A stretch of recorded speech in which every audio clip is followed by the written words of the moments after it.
France 1918. Pendant la Première Guerre mondiale, les caméramens du monde entier ont pris des risques pour tourner ces images. Ils en ont reconstitué certaines. Nous avons rajouté la couleur et le son.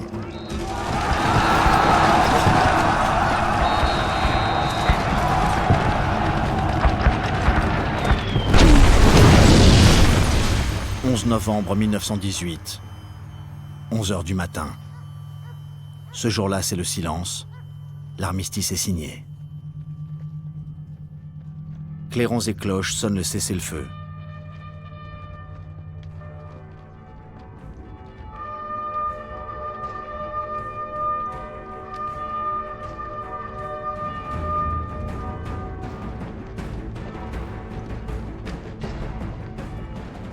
Le soldat canadien George Price vient d'être tué. C'est le dernier mort de la guerre.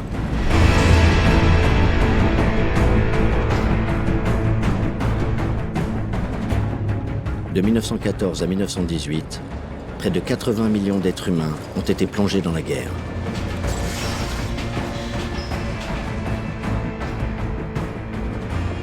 « 10 millions sont morts, fauchés par les balles, déchiquetés par les obus, brûlés, affamés, dévorés par les poux, les rats, tués par les épidémies nées de la misère. 20 millions ont été blessés.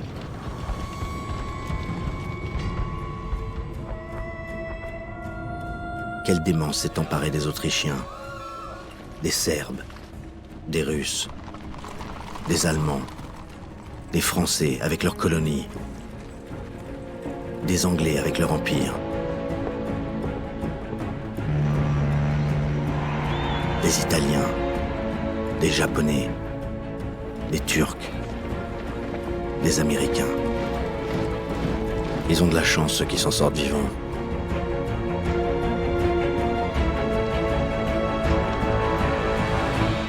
Mais ils ont perdu leur jeunesse.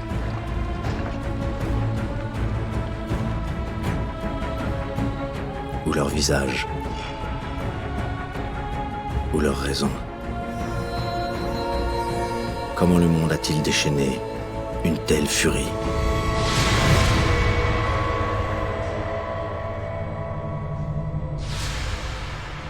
« 1914. Qui sont les hommes de ce temps ? Si tranquilles et pourtant si près de la guerre. Ce sont, pour beaucoup, des paysans attachés à leurs terres, leurs traditions, leur religion. Ils se sentent en sécurité. Cela fait près d'un demi-siècle qu'il n'y a pas eu de grand conflit européen.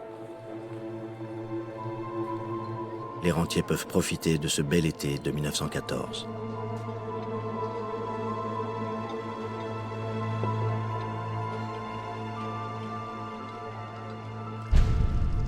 René Ferrari, 34 ans, descendant d'immigrés italiens qui ont réussi dans le chauffage, est l'un des premiers cinéastes amateurs.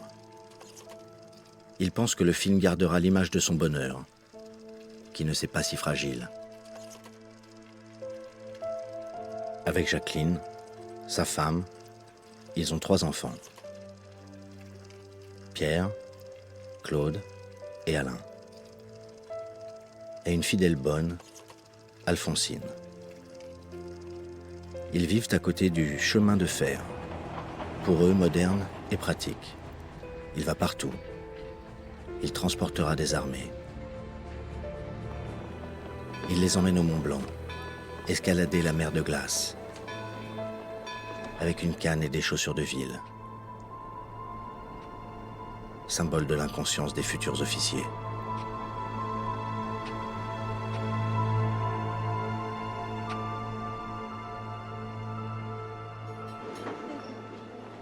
Vienne 1914.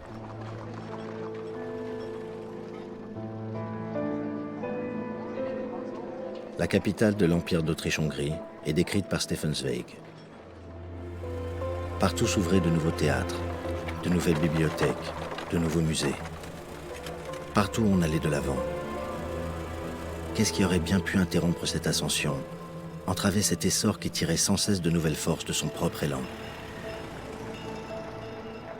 Une merveilleuse insouciance avait gagné le monde. Jamais l'Europe n'avait été plus puissante, plus riche, plus belle. Jamais elle n'avait cru plus intimement à un avenir encore meilleur.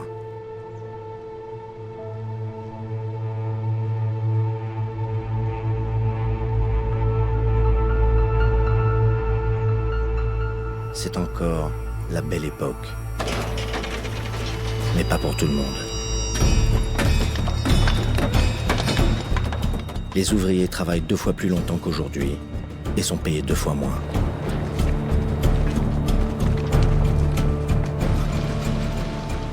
Les femmes ne gagnent que la moitié de ce salaire de misère.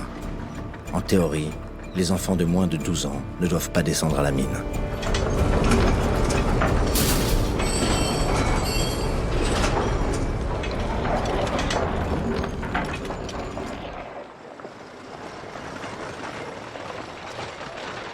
En France, Jean Jaurès est le grand tribun de la classe ouvrière. Il est inquiet. Il sait que dans toute cette Europe de la bonne société, beaucoup de patrons de l'industrie parlent sans retenue d'une guerre qui les débarrasserait des revendications ouvrières.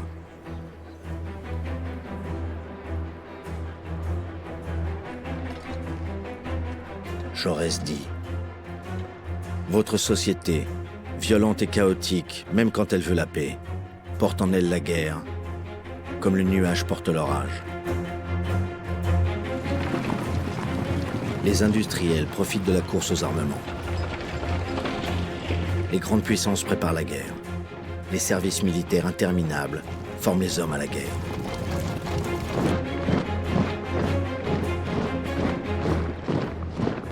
La guerre et la mort rôdent sur la planète. Depuis des siècles, les empires se partagent le monde à coups de sabre. Les conquêtes du Royaume-Uni s'étendent de l'Australie au Canada.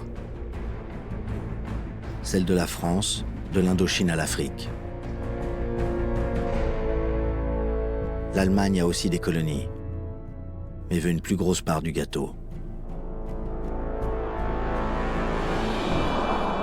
Cet État morcelé, la Prusse d'avant 1871, est devenu l'Empire allemand en écrasant la France et en annexant ses provinces d'Alsace et de Lorraine.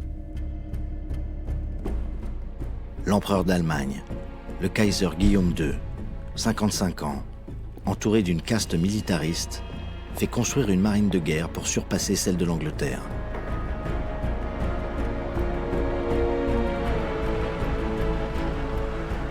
Il veut donner à l'Allemagne sa place au soleil. «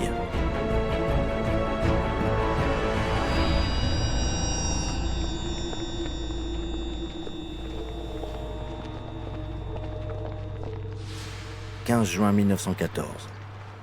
Guillaume II célèbre le 25e anniversaire de son règne. Il aime parader, mais il lui faut un tabouret pour monter à cheval à cause de son handicap.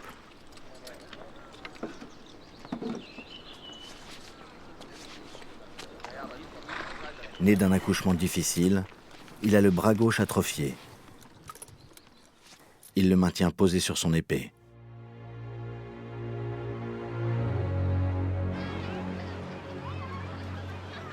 Longtemps torturé par les médecins, il a développé un caractère instable, avec des crises de colère imprévisibles.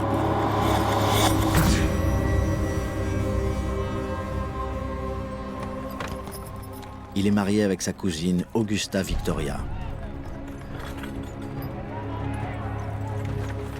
Ils ont la même grand-mère, la souveraine britannique Victoria, qui disait de Guillaume II: « C'est un emporté, une mauvaise tête, un prétentieux. »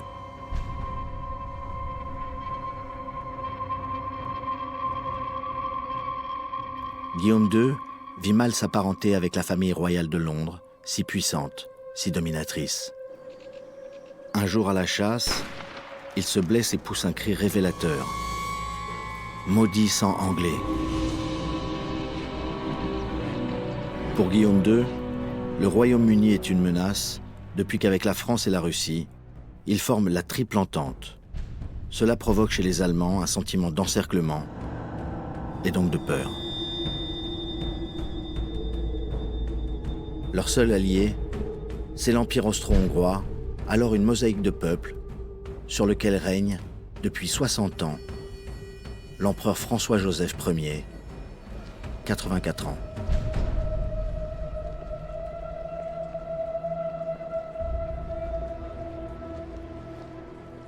Sa longue vie a été pleine de malheurs. Le suicide de son fils, l'assassinat de sa femme, l'impératrice Élisabeth, surnommée Sissi, son amour de jeunesse. C'est maintenant un vieil empereur dont les peuples demandent l'indépendance. Tout peut exploser, mais François-Joseph, ses militaires, ses politiques, refusent toute réforme. L'Empire est alors qualifié d'apocalypse joyeuse.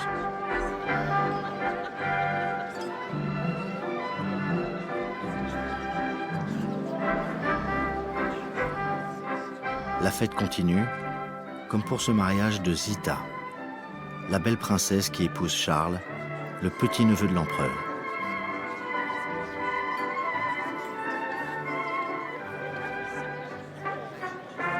Mais c'est son neveu, François Ferdinand, qui doit hériter du trône d'Autriche-Hongrie. François Ferdinand a épousé la comtesse Sophie Chotek, qui n'est pas de sang royal, ce que l'empereur n'a jamais admis. Pas plus que les idées réformatrices de son héritier.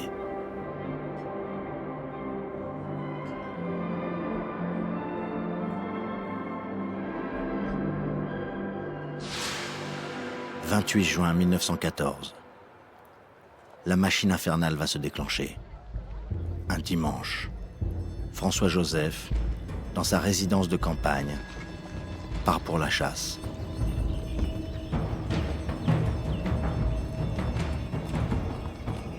Il apprend que son neveu, l'héritier de la couronne, François Ferdinand, et sa femme viennent d'être assassinés à Sarajevo.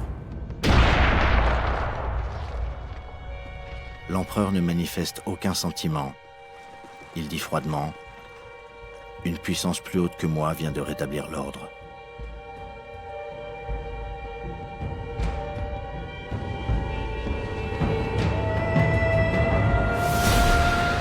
Sarajevo, un cri dans l'histoire. C'est à Sarajevo que le destin du monde a basculé. Dans cette Bosnie qui vient d'être annexée par l'Autriche, la Serbie s'y oppose. Elle veut s'étendre en rassemblant les peuples slaves des Balkans. 28 juin 1914, Sarajevo. François Ferdinand, l'héritier de la couronne d'Autriche-Hongrie, accompagné de sa femme, vient d'échapper à un premier attentat. Il s'arrête à l'hôtel de ville pour protester violemment. Ce sont ici les dernières images du couple. En ressortant, un peu plus loin, ils sont tués à coups de revolver. L'assassin s'appelle Gavrilo Princip, 19 ans, militant nationaliste bosniaque. Ce sont des Serbes qui ont fourni le revolver.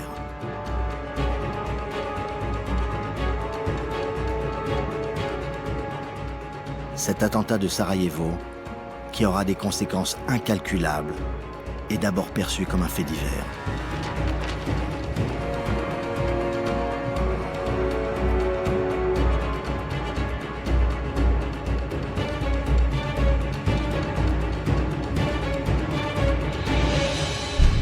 Au bord de la Tamise, celle qui deviendra la reine du roman policier, Agatha Christie, 24 ans, note. Dans la lointaine Serbie, un archiduc est assassiné. L'incident paraît tellement insignifiant.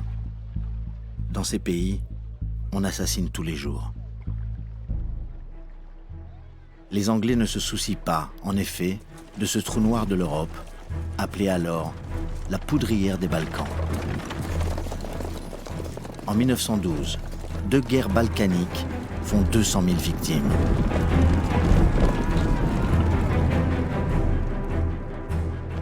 En 1914, ces tragédies lointaines sont oubliées. au Royaume-Uni. Le roi d'Angleterre, George V, 49 ans, est aussi roi d'Irlande et empereur des Indes. Son empire est grand, mais son pouvoir est petit. Seule la lutte de l'Irlande pour l'indépendance le préoccupe. Le 28 juin 1914, il écrit « L'attentat de Sarajevo est un choc de plus pour le vieil empereur d'Autriche.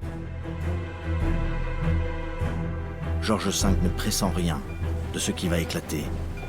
Pas plus que le président français, venu en visite officielle à Londres, réaffirmer l'entente cordiale qui désormais unit la France et la Grande-Bretagne après des siècles de rivalité meurtrière.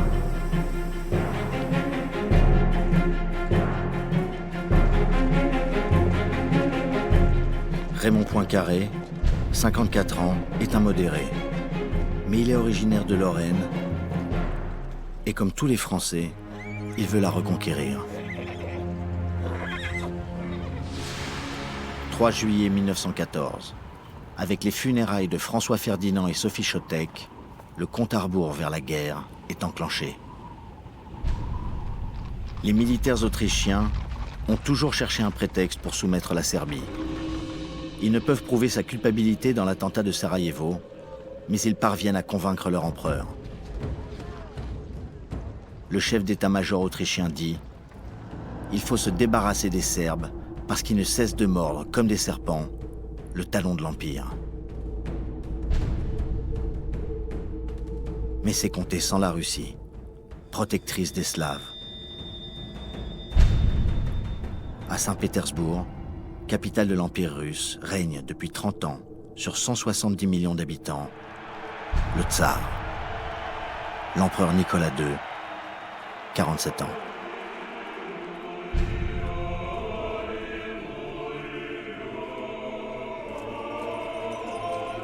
Il a fêté le tricentenaire de sa dynastie dans le faste du clergé orthodoxe, avec à ses côtés la tsarine Alexandra et leur fils, le tsarévitch Alexis, et leurs 4 filles, les grandes duchesses Olga, Tatiana, Maria et Anastasia.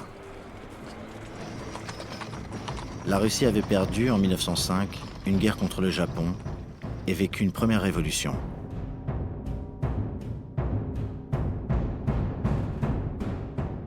Depuis, l'économie du pays s'était améliorée, malgré le poids des dépenses militaires.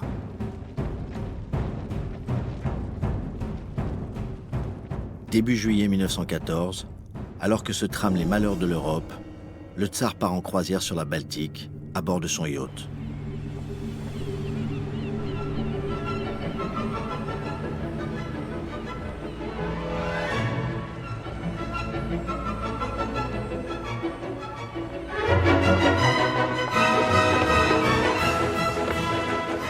Malgré cette image de fête et d'insouciance, le tsar vit dans un sentiment d'insécurité.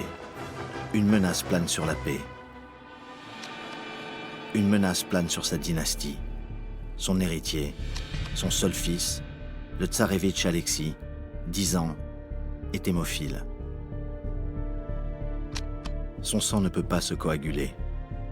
La moindre blessure peut lui être fatale.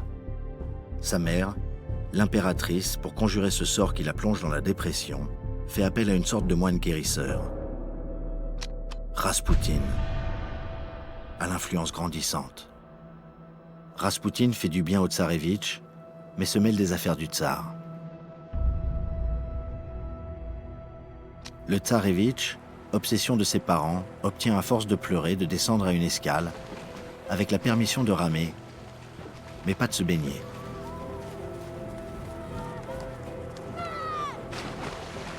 Le fidèle matelot Derevenko, si fort et si rassurant, qui le protège depuis qu'il marche, le retient toujours. Mais comme tous les petits malades, le tsarévitch est turbulent.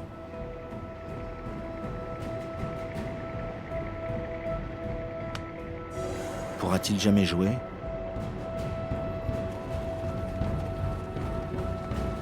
Aura-t-il seulement le temps de vieillir ? Sa maladie héréditaire provient de son arrière-grand-mère anglaise, la reine Victoria, porteuse du gène fatidique.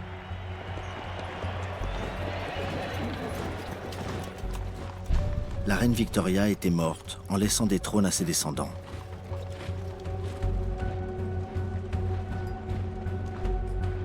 L'Europe des rois et des empereurs est une grande famille.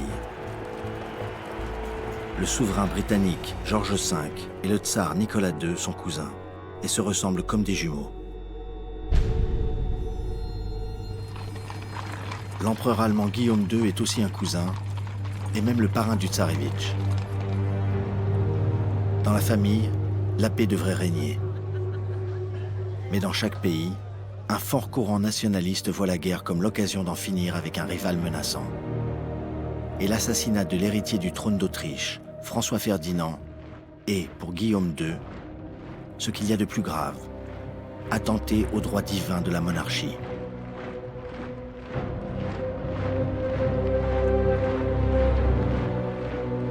Guillaume II avait reçu François Ferdinand à la chasse. Il était de son monde, et le Kaiser, esprit naïf et impulsif, a un sentiment de sacrilège. Pour Guillaume II, pour ses généraux, pour le chef du gouvernement, le chancelier Bethmann Hollweg, il ne faut rien céder et profiter de l'attentat de Sarajevo pour montrer la détermination allemande. Tous décide de soutenir l'allié autrichien dans son projet d'invasion de la Serbie. Le 6 juillet 1914, la menace de guerre n'empêche pas Guillaume II de partir pour sa croisière d'été sur son yacht, le plus grand de tous, 8000 tonnes, 120 mètres de long.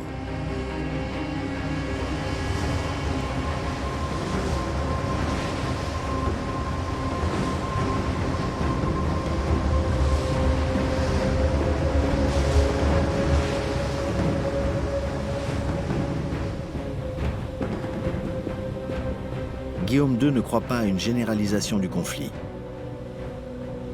Il dit « Tout sera réglé en une semaine. Le tsar ne rentrera pas dans la guerre parce que la Russie n'est pas préparée et son allié, la France, n'a pas d'artillerie lourde. »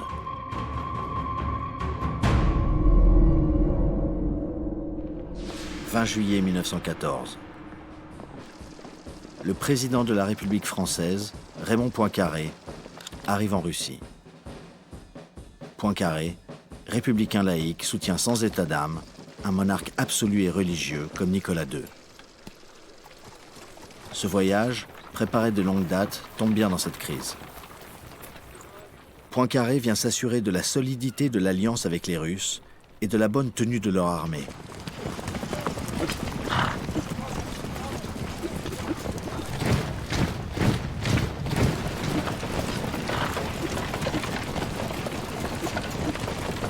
Le président français tient des propos mesurés. Il dit « La crise actuelle doit rester localisée à la Serbie. » Mais pendant que les dirigeants français se préparent à rentrer, à Paris, le gouvernement a la consigne d'annuler toutes les permissions et de rappeler les généraux en vacances.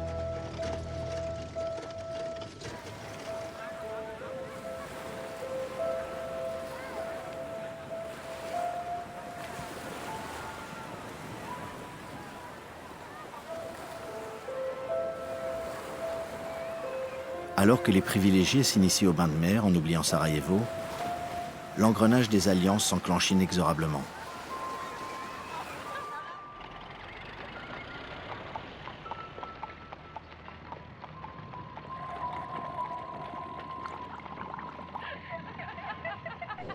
Les Autrichiens se préparent. 23 juillet 1914. Le gouvernement de Vienne adresse un ultimatum à Belgrade. Une des clauses est irrecevable. Laisser la police impériale enquêter en territoire serbe, comme si la Serbie était une province de l'Empire austro-hongrois.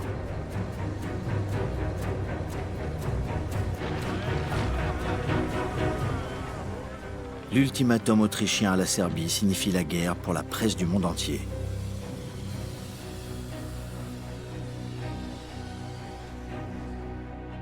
Le président des États-Unis, le démocrate Woodrow Wilson, 58 ans, intellectuel pacifiste, veut préserver la neutralité américaine. Il dit Je veux tenir les États-Unis en dehors de toute guerre européenne. Un journal canadien titre « La peur de la guerre ».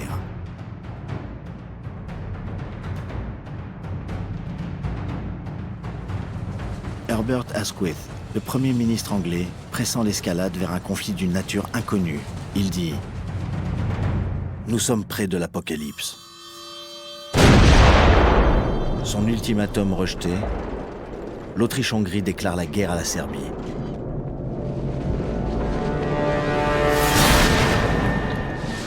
28 juillet 1914. Les canons Skoda de l'artillerie autrichienne entrent en action contre Belgrade.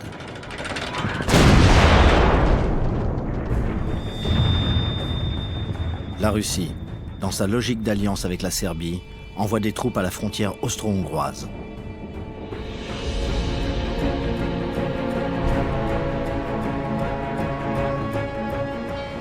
30 juillet 1914. Guillaume II écourte sa croisière. Le Kaiser débarque, avec son basset qui le précède partout. Dans sa logique d'alliance avec l'Autriche, il envoie un ultimatum à son cousin Nicolas II en le sommant de retirer ses troupes de la frontière autrichienne. Nicolas II, au contraire, mobilise. Il écrit à son cousin et allié, le roi d'Angleterre George V. « Je ne sais pas ce qui va se passer. L'Autriche s'engage dans une guerre imprudente qui pourrait devenir un conflit généralisé. »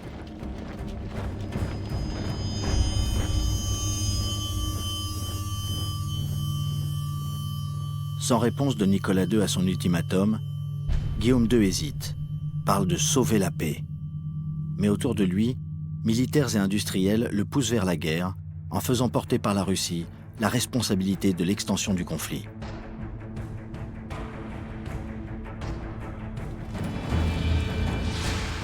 1er août 1914, l'Allemagne mobilise et déclare la guerre à la Russie. Les jeunes recrues de l'armée allemande font connaissance avec le paquetage de l'infanterie, contenant surtout l'indispensable, des chaussettes de rechange.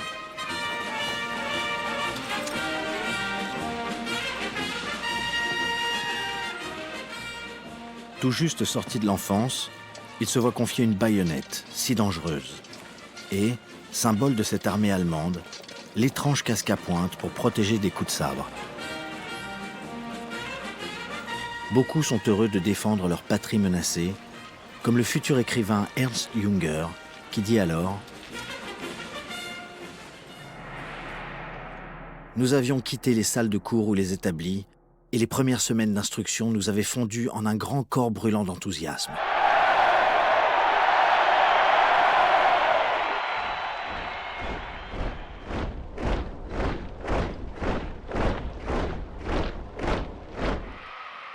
À Saint-Pétersbourg, les Russes, désormais en guerre, chantent l'hymne impérial qui commence par « Dieu protège le tsar ».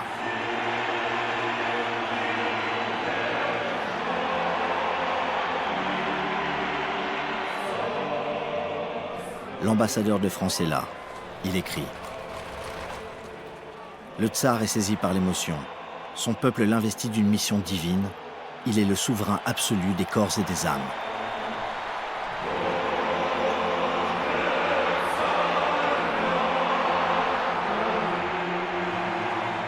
La tsarine apparaît.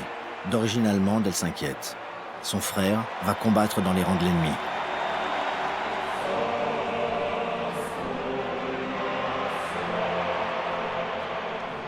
Raspoutine écrit à Nicolas II. « Avec la guerre viendra la fin de la Russie et de vous-même. Et vous perdrez jusqu'au dernier homme. »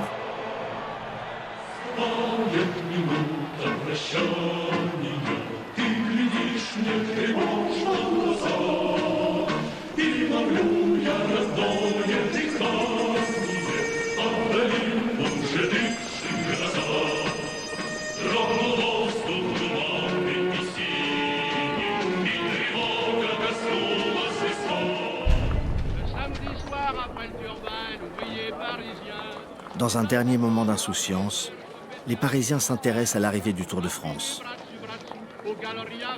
Partis le jour de l'attentat de Sarajevo, les géants de la route ont parcouru 5400 km en un mois et ils arrivent juste avant que la guerre n'arrête le Tour pour 4 ans.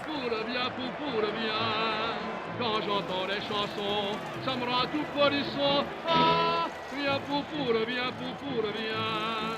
Souviens-toi. Le vainqueur est le champion belge Philippe Thys de l'équipe Peugeot.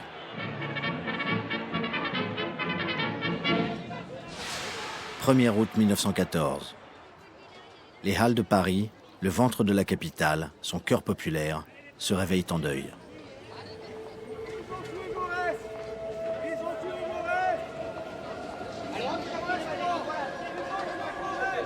Tout près d'ici, Jean Jaurès vient d'être assassiné par un ultranationaliste.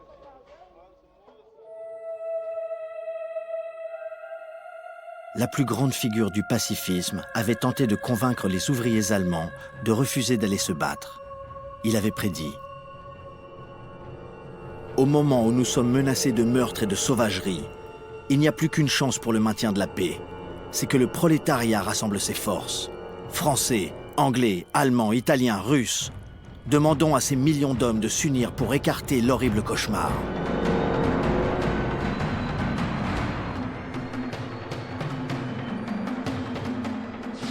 « 2 août 1914. L'ordre de mobilisation générale est placardé dans toute la France.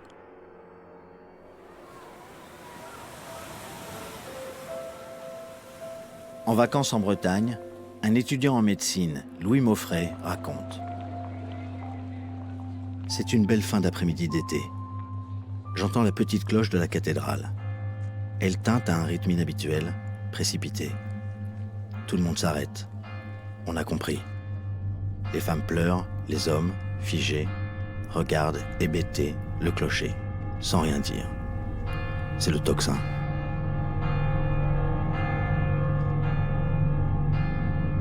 Au loin, on peut entendre, en écho, le tocsin du Vivier, celui du Mont-Dol, de Carfentin ou de Baguères-Morvan.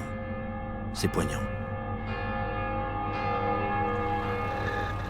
Les Parisiens, le 3 août 1914, apprennent que l'Allemagne a déclaré la guerre à la France parce qu'elle est l'alliée de la Russie.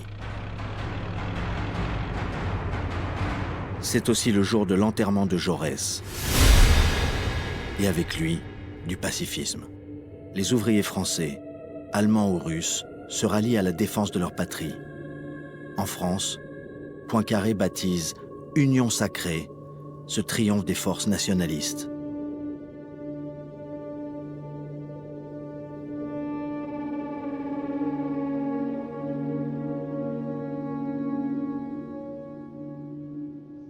3 millions de Français sont mobilisés, après 5 millions de Russes, 4 millions d'Allemands, 2 millions d'Autrichiens.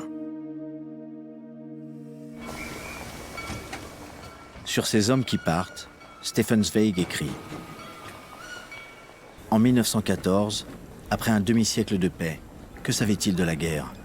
Il ne la connaissait pas. Elle était une légende héroïque et romantique. On la voyait comme dans les livres d'école et les grands tableaux des musées.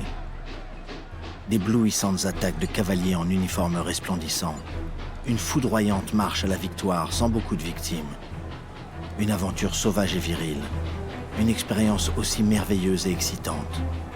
Et c'est pourquoi il chantait et poussait des cris de joie dans les trains qui les menaient à l'abattoir.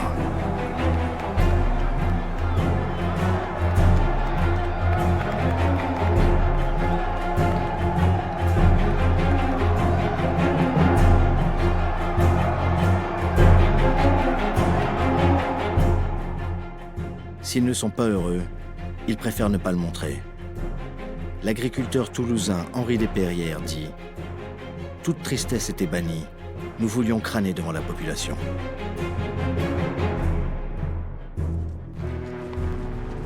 De l'empire colonial français, ceux qui sont appelés alors les indigènes et la Légion étrangère partent d'Alger ou de Dakar.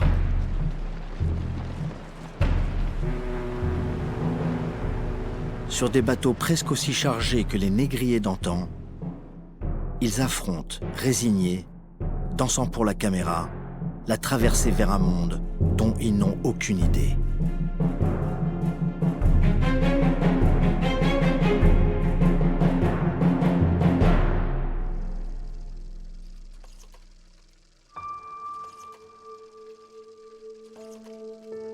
Dans une villa près de Paris, la famille Ferrari est face à la réalité de la guerre.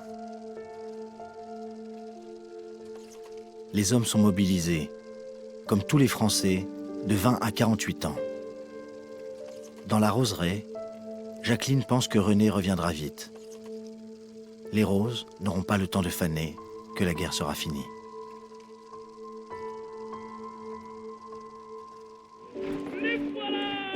Les paysans, qui partent défendre leurs terres, pensent rentrer avant la fin de la moisson.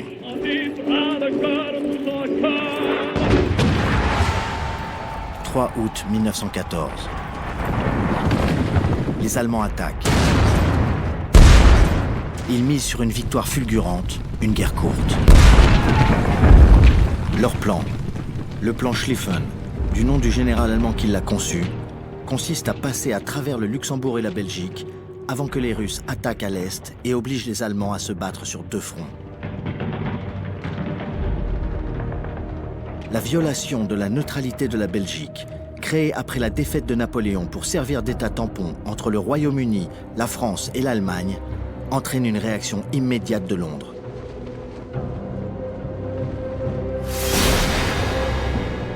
L'Angleterre déclare la guerre à l'Allemagne. 4 août 1914. À Londres, au balcon de son palais, le roi George V dit « C'est une grande catastrophe, mais ce n'est pas de notre faute. Prions Dieu que ce soit bientôt fini. » L'état-major allemand estime que les Anglais n'auront même pas le temps d'arriver sur le continent. L'affaire belge ne devrait pas traîner.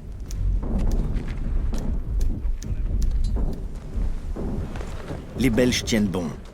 Ils ont un roi indomptable, Albert Ier, qui dit à son peuple « Un pays qui se défend ne meurt pas ». Les Belges ont des trains blindés et de puissants forts qui protègent les villes.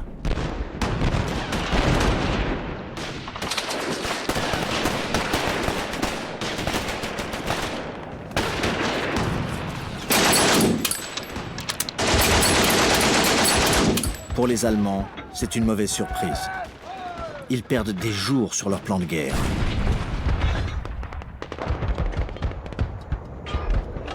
Ils doivent, pour écraser les forts, amener d'énormes obusiers Krupp qui tirent des projectiles de 900 kilos.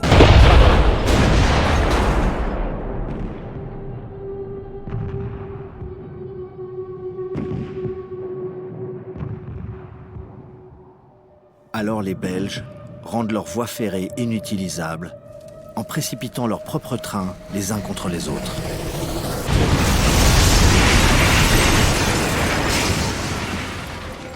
Contraignant les Allemands à de longues réparations.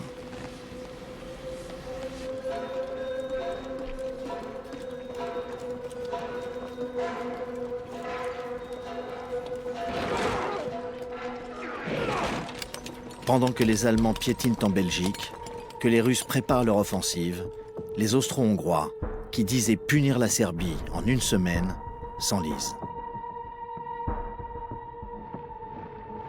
Les Serbes se révèlent de redoutables combattants. En 15 jours, les Autrichiens ont déjà 25 000 morts. Et les Serbes célèbrent leur victoire provisoire.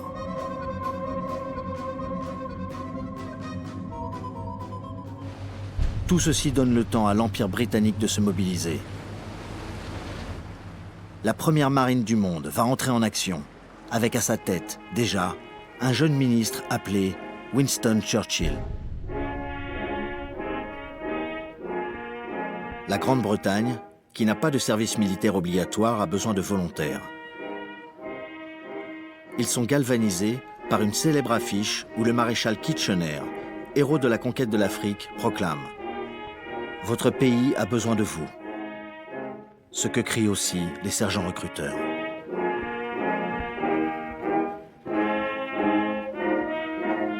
La petite armée anglaise de 100 000 hommes devient un corps expéditionnaire d'1 million de soldats auquel va se joindre le réservoir de l'Empire. Au Québec, en s'engageant, ils embrassent les Saintes Écritures et font leur prière en pensant au long voyage qui les attend.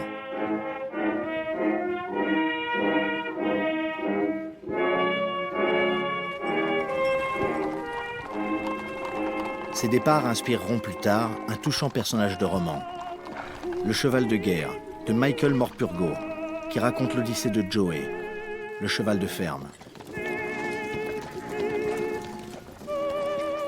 Le cheval Joey qui parle et qui dit « Ils m'ont pris parce que j'étais beau, que j'avais une encolure solide, pour porter des cavaliers téméraires ou tirer des canons puissants. »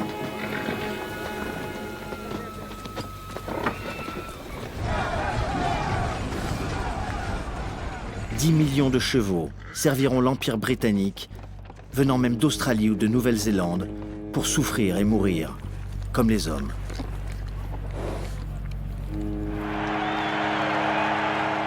Aucun d'eux n'imagine ce qui les attend.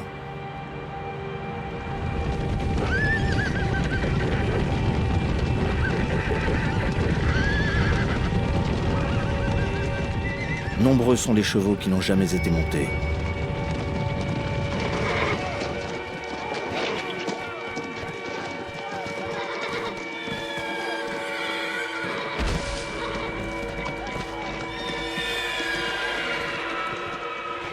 Joey, le cheval de guerre, dit avec confiance.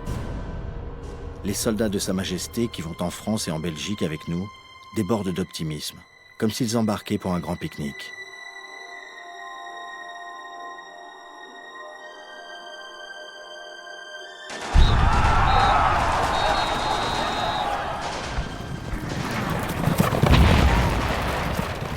Joey et ses cavaliers se rendent vite compte de la réalité de la guerre. Les premières blessures.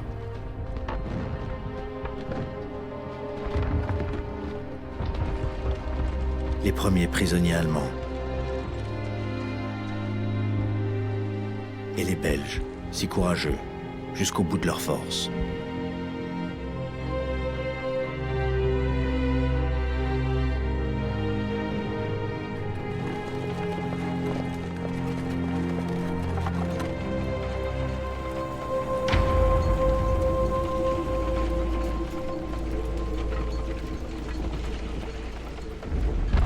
Les Français aussi ont un plan, le plan 17, résolument offensif. Reconquérir l'Alsace et la Lorraine, foncer sur Berlin. Premier objectif, Mulhouse.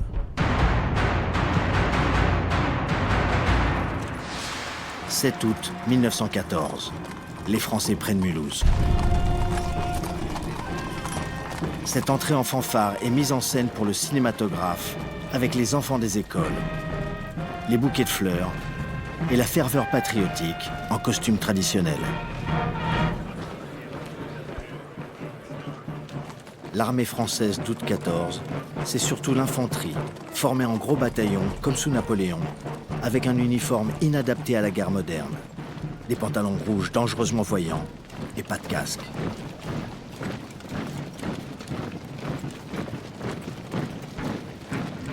Les soldats étouffent sous leur capote de grosse laine, un supplice en ce mois d'août.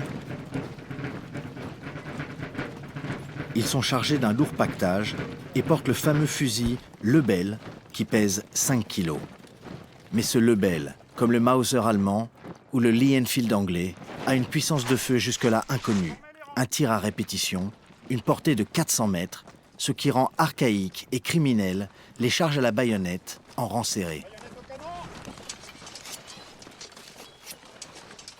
Ces doctrines de l'école de guerre vont coûter des centaines de milliers de vies humaines.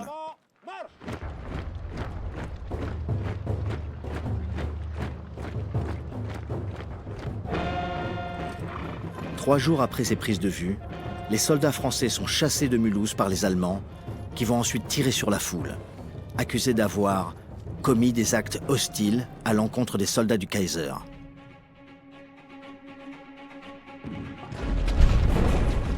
En Belgique, les Allemands montrent aussi qu'ils sont capables de représailles.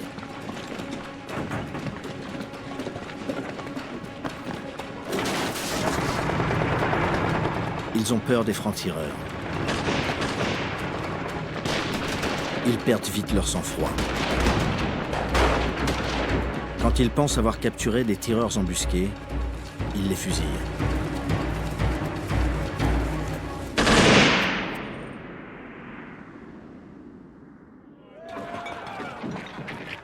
Comme tous les soldats du monde, l'alcool leur fait colporter des fables, comme celle d'un de leurs soldats poignardé par un curé belge.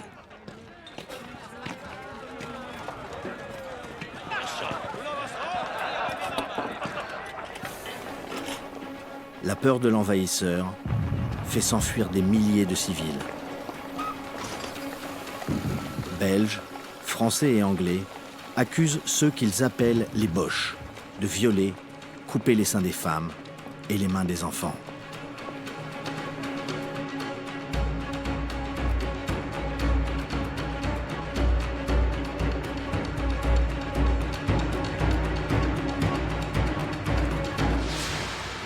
« 20 août 1914. Le général von Moltke prend Bruxelles et dit « Notre avancée en Belgique est sans doute brutale, mais nous luttons pour notre existence. Et tous ceux qui se mettent en travers de notre route doivent en assumer les conséquences. »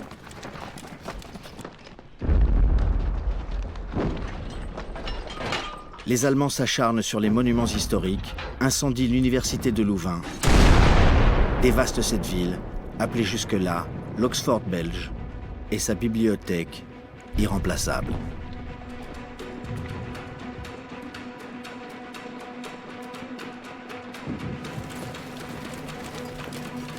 Après seulement 3 semaines de guerre, une haine indescriptible s'empare de tous les belligérants, ainsi qu'en témoignera un cavalier français venu se battre en Belgique.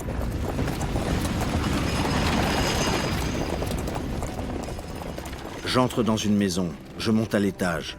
Je découvre un cochon d'Allemand qui fait ses besoins dans un tiroir de dentelle. Je tire, il meurt dans son fumier. Tout est saccagé.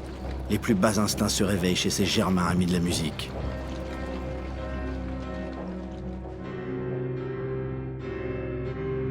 À l'est, contrairement aux prévisions, les Russes ont passé la frontière de l'Empire et sont entrés en Prusse orientale. Et les Allemands, à leur tour, fuient ce qu'ils appellent le rouleau compresseur russe. 22 août 1914. Ces réfugiés allemands, dans leur panique, parlent eux aussi de destruction et de pillage.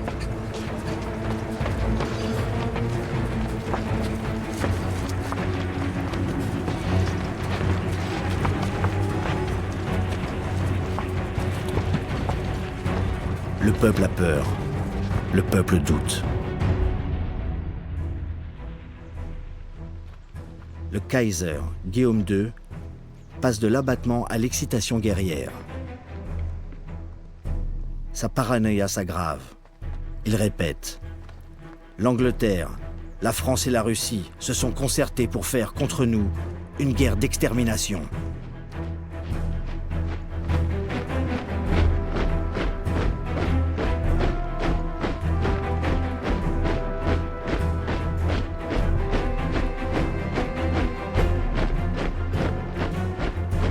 Mais les Allemands sont confiants. Ils viennent de remporter 2 grandes victoires, à Mons et Charleroi, et ont fait des milliers de prisonniers. Les Français ont eu 27 000 morts le seul 22 août 1914, la journée la plus meurtrière de toute l'histoire militaire de la France.